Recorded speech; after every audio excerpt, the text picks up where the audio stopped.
Yo, what is going on, guys? Winter Kills here, and welcome to a brand new Locals feature match. Here we are in round 4 for August 12th's Locals, where we've got Purrely on the left, piloted by my friend John, and Kashtira on the right, piloted by my friend C. Goody himself. Two very, very good players here on the camera. Some good friends of mine, and excited to see how this one plays out. Also, we are doing a fundraiser right now for the Wild Bird Fund as a part of our One Deck 1 Month series that's currently ongoing for Infernoble Night. Please consider donating to that. There are some donation incentives leading all the way up to the $500 goal. I'll leave those down in the comment section, or you can check out the first episode of One Deck 1 Month for more information. So we're going to see Purrely go first here, starting with the Sleepy Memory, discarding Imperm to summon Purrely. Purrely effect, that's going to get smacked with an Imperm of Collins. So one person discarding an Imperm, the other person using an Imperm. Imperm's flying all over the place here. They do have that normal summon of Purrely, sorry, and that actually ends up securing them the Yeep, which is pretty strong because now they should at least have a way potentially to get into Noir here. Have they, if they are able to get to a decently sized Xyz monster, so like Plump, I guess, for example, would be the way to do it. And they already have my friend in hand, so that's pretty good too. I think saving Imperm for Purrely though is definitely like one of the better things you can do, because there's no sense of holding it, for the end board, because if they end on just Noir, you're probably not going to Imperm anything anyways. So I think that was definitely a smart Imperm there. But our Purrely player also has a Nibiru hiding in the hand right now, which is pretty strong. The Cash deck, I don't know if, especially if the Purrely deck is able to get to a pretty strong end board, I don't know if the Cash deck will be able to afford trying to play into the board and breaking it without going over 5 summons. And they are going to use that, my friend, to get 3 copies of Pretty Memory to then rank up into Beauty. And they're going to set the Yeep, and they're just going to go ahead and pass turn there. So not the best end board there. I'm sure they would have liked to have the Purrely resolve. That probably would have helped them to get into Baby Noir, because they do have the Sleepy Memory engraved, so that was definitely a pretty solid Imperm there. And we're going to see Cash leading with a Pot of Desires, banish 10, draw 2. That's going to go ahead and resolve there. So basically all we have to worry about pretty much is just the Beauty and the Nibiru, and of course you also do got to pay attention to the my friend Purrely providing that absurd levels of follow-up there if anything leaves the board, a Purrely Xyz. And we're going to see Kashtira start off by special summoning the Scareclaw Kashtira by banishing Kashtira Theosis. And I think I see Birth already in hand, but we're going to see them just normal summon Ghost Mourner and Moonlit Chill. Pretty interesting opening for Kashtira. No Unicorn, no Fenrir. Just going for Scareclaw and a level 3 tuner going right into Baron to Fleur. Probably trying to force some things out here in the back row specifically as early on as possible. Probably trying to force out that Yeep, if anything. Because they could go target Beauty to destroy, and then chain Yeep, and then you chain Baron to negate. Now you burn the Baron negate very early, but you sort of cut them off of a potential rank up. Like getting into a Noir, I guess, which could be kind of problematic. Even though it would be able to be affected.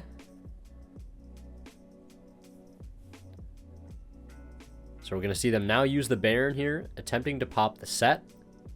And they know it's Yeep. And they're going to try to Beauty negate, and they'll chain Baron, and then they're just going to chain Book of Moon on the Beauty. So a lot of cards being used there to force things out. And I think they're deciding on whether or not like the Purrely Beauty will get popped still, since its original target was flip face down. But it looks like it is going to get cleared. And we're going to see him activate Birth. That's going to bring back Scareclaw Cashier. They've got Theosis in hand already. They are just nice with it. So they're going to go ahead and special summon Fenrir. But there's that Nibiru that we knew was lurking in the hand there. And that is going to come in very clutch, especially since that Baron negate was already exhausted. And yeah, looks like they wanted to actually summon Unicorn there. Nibiru is obviously still good to go through. And it looks like, yeah, that is just going to be it right there. I was going to say, there's really not much Kashtira has to be able to do after that. They're just going to go ahead and admit defeat, as they pretty much use all their resources, all their extenders, and Purrely still has Mi Amigo Purrely on field. and that's just going to be good follow-up for them. Be able to secure the game next turn. So we're into game 2. Quick shout out to Imperium Duelist and TCG Player. Find all those links down in the description. And we're going to see the Kashtira deck go first, slapping down a copy of Pressured Planet Raceoff to go ahead and grab Unicorn. Nothing on Resolution. Droll and Lockbird there would have been pretty strong. Although I do honestly have mixed feelings about Droll against Kashtira. I know like it can be good. My biggest fear though with the Droll and Lockbird is sometimes they can definitely still establish a Rise Heart under Droll and Lockbird like very, very easily. If you played against Cash or play Cash yourself, you know that to be true. The other thing is if they open Shifter, they're just not going to give you a chance to Droll anyways, because they'll probably just Shifter in the standby phase. And now you have a dead card in your hand, so it's like you go -1, they're still able to make a Rise Heart, and if you're playing a deck like I am, like Infernoble, like you just lose the Rise Heart anyways at the cost of going -1.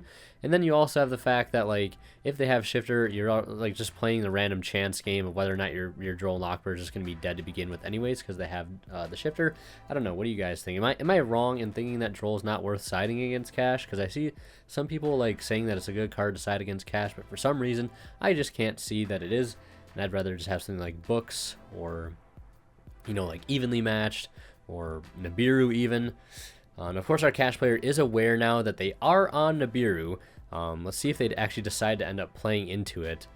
They're going to go ahead and imperm the Rise Heart. That's going to stop a couple of things here. That's going to stop them from losing cards off the top of their deck, triggering Shangri-Ira. Also, yeah, it's going to keep it from being a level 7 too, which is important. And also, I think it's going to keep them from getting access to a Rise Heart as well, since its effect was negated. Big Bang will go ahead and actually add back Unicorn to the hand instead of special summoning it. Very, very important for follow-up here. They also have Ghost Mourner and Moonlit Chill in hand. I got a little sneak peek of that there just now.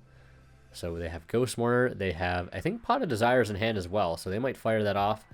Ooh, they have Prosperity too. I'm pretty sure I saw Desires there, so they're opting to go for the Prosperity here. I think that makes much more sense. Rather dig 6 deep for a side deck card than draw into 2 random cards at this point, especially if you've got the luxury of having the option in the first place. I mean, finding a D barrier at this point could just be game over, because who cares about a Book of Eclipse when you have a D barrier? And there is D barrier, and surprise, surprise, they do take the D barrier. There's also a Trap Trick in there too, and that's obviously, you know, either an extra copy of Imperm or D barrier. So 4 turn skips is better than 3, I heard. Standby phase will roll around, and they're going to go ahead and bring out Kashtira Fenrir off of the Shangri-Ira. And it's pretty much just Fenrir, Shangri-Ira, and D barrier. That's going to be a tall order for the Purrely deck to try and get through. I'm not sure if the deck plays anything other than Xyz. I don't know if they're like teching any sort of like random Link 2s. I have no idea, but we're going to see them activate My Friend Purrely, paying 500 to go ahead and reveal 3 Purrely cards from the deck. They're going to reveal a copy of Pretty. And we'll see if they just go for the 3 of the same card technique. It looks like Happy, Happy, and Happy. So they're going to go for 3 copies of the Happy Memory. So they'll guarantee get that one to the hand. And I guess it could also be helpful to protect the either My Friend or the Field Spell, which they've just played now. I wouldn't be shocked if they tried to protect their the My Friend, making it so it cannot be destroyed by card effect until the end of the next turn. So that means the Kashtira deck won't be able to get rid of it, but at the same time, Fenrir doesn't destroy, so a little awkward. But we're going to see a Book of Eclipse here get activated in response to that Happy Memory.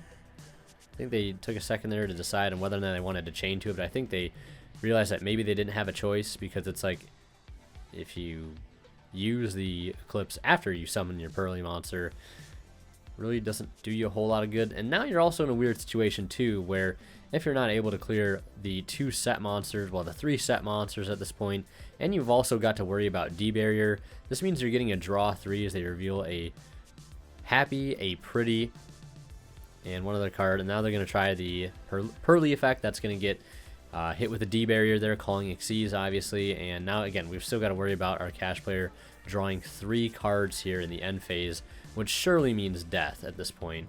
And they're discarding another Book of Eclipse here to go for that Happy Memory. That's going to bring out a copy of Purrely effect to go ahead and grab Yeep. But, you know, he says, hold up, I'm going to Mourner that unsummon. Yeah, I think that's just turbo game right there. But he is going to go for a link, too, for Sky Striker Ace Azalea. That's going to send the Shangri-Ira.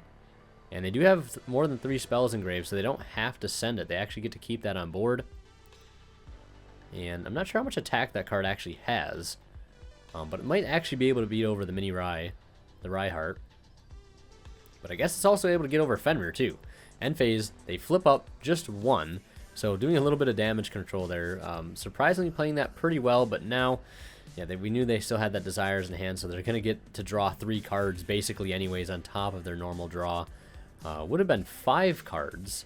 6 cards, I guess. The draw for turn, the 3 from the Eclipse, and then the 2 more from the Desires. Yeah, I guess it's better than nothing.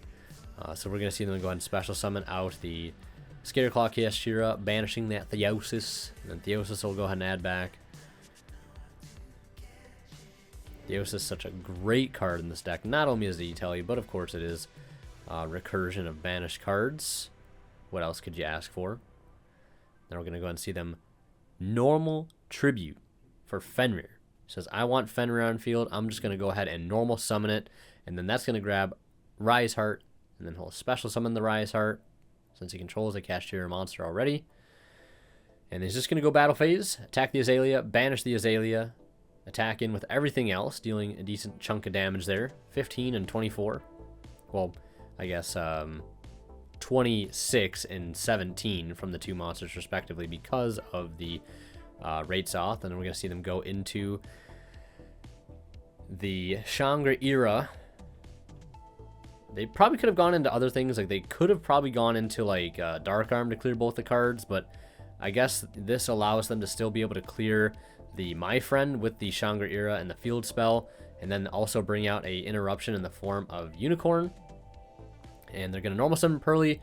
And that does whiff. And unfortunately, that will spell the end of game 2 for our Purrely player as Cash takes it pretty commandingly, although, I mean, I guess it wasn't a complete total blowout like I thought it was going to be with the D-Barrier. So we are into a game 3 situation where we are going to see the Kashtira deck actually be made to go first. Honestly, this is kind of a cool idea. I feel like you can almost never go wrong with this kind of technique going into game 3, especially like if you've lost game 2 and, you know, you're playing a deck that like your opponent is familiar that like wants to go first. Like, it's pretty commonly known that deck wants to go first, like Purrely, for example. But I guess it's also not surprising the fact that Purrely also does like to go second too, just because of that Zeus access. And that Droll Knockbird does put in a ton of work, as that end board is simply just resulting in 1 Fenrir in a set. But, you know, maybe the Cash players thought they were going to be going second here, and they do have going second cards in their deck, which maybe means less hand traps and more board breakers in their hand. We've seen them fire off that Book of Eclipse there. Get rid of that Fenrir interruption, because you might as well, right? A 1-for-1 trade. It's basically just like Book of Moon there. And then we're going to see them activate My Friend Purrely. And they're going to go ahead and pay 500. And we'll see them reveal 3, obviously. We'll see what cards they want to reveal, though. We'll see if they go for the, you know, like, it's usually all I ever see is, like, they'll do, like, 2 copies of one and then the 1 Delicious, because why not throw that in the mix? Or they'll just go 3 the same. Kind of reminds me of, like, Metal Cruncher. Like you just normal that, reveal 3 Infinitrack Brutal Dozer, and just always get it guaranteed. So they're going to do that there with the Pretty Memory. Pretty sure I've got all of the, pretty sure they've got all of the cards memorized now based off artwork alone. Pretty Memory is an ultra rare. And the artwork also is pretty easy to separate from the others. Same thing with Sleepy. I mean, obviously My Friend's a continuous, and the Purrely Streets, what is it? Stray Purrely Streets field spell, obviously. I'm making progress. So we're going to go ahead and see them activate Pot of Prosperity here. A little bit into the combo. Well, not really a combo, but a little ways into their turn here. Once they've kind of assessed what the opponent has. No Droll and Lockbird to be seen from their end. No Dimensional Shifter either. And they're going to reveal 2 more Book of Eclipse, Book of Moon, Purrely, and Droll and Lockbird. And they're definitely going to go ahead and take that Purrely there. No questions asked. Normal summon Purrely. Activate effect. That's going to eat an Imperm. Keep him off a search. Keep him off a rank up. And maybe they're thinking here in response to that Imperm. Maybe they have something. I'm not sure exactly what they might have. I mean, I guess like a Book of Moon in response to the Imperm could like guarantee them a search. But then they have no way to rank up. But it looks like they're just going to go ahead and okay that Imperm. And now they're going to go ahead and activate the Pretty Memory discard. So they did have Book of Moon. 9,000 IQ on my part. I know. Hold your applause. And they're going to go ahead and summon out another Purrely. This time an ultimate rare. So they were saving that ultimate rare copy. So they could use the other effect now to rank up. And I guess they didn't really want that extra card. Especially since they knew like if they were going to have to use the Book of Moon and then also use another card for a discard for the other Happy Memory. So they're going to go ahead and go into Beauty, and then Beauty's going to go ahead and suck up the Fenrir, and then they're just going to go Battle Phase, attack, swing in for a little bit of damage there.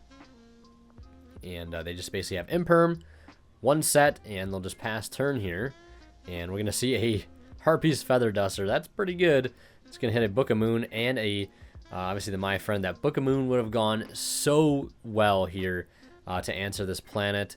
Getting into Unicorn. I mean, they would have booked it, but then they also again had you know, Birth plus Fenrir. So that's pretty tough. I mean, they could have booked the and they had land. Okay, it just didn't matter. All right, see, Goody, we get it. You're just way better.